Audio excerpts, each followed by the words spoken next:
मुंबईतील मनोरीनंतर आता मड किनाऱ्याजवळ देखील संशयित जहाज सापडलेले आहे। भारतीय तटरक्षक दलाकडून अधिकचा तपास सुरू आहे।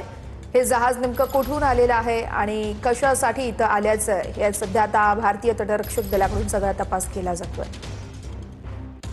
मुंबईतील गोराईच्या मनोरी बीचवर 3 दिवसांपूर्वी एक संशयित जहाज सापडलं होतं।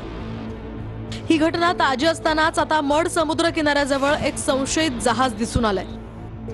मिळालेल्या माहितीनुसार हे जहाज किनाऱ्यापासून सुमारे 7 ते 8 किलोमीटर अंतरावर आहे।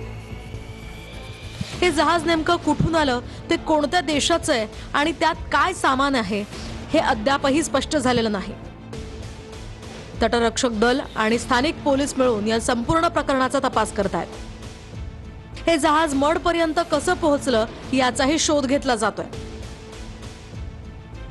तर मनोरीप्रमाणे हे जहाज सुद्धा मुसळधार पाऊस आणि वाऱ्यामुळे भरकटलं असावं असा अंदाज आहे। तर ह्या बोटी आहेत ते ऑइल टँकर कॅटेगरी मधले आहेत त्या बरोबर। आणि या ज्या बोटी आहेत फेब्रुवारी महिन्यामध्ये जे इराण आणि अमेरिकाच्या युद्धाच्या पार्श्वभूमीवर हे जे तेल तस्करी करणाऱ्या बोटी होत्या त्या दुसरीकडे चालल्या होत्या, तर ते भारत सरकारने जप्त केल्या होत्या। त्या हा बोटी जप्त करून खोल समुद्रामध्ये ठेवल्या होत्या।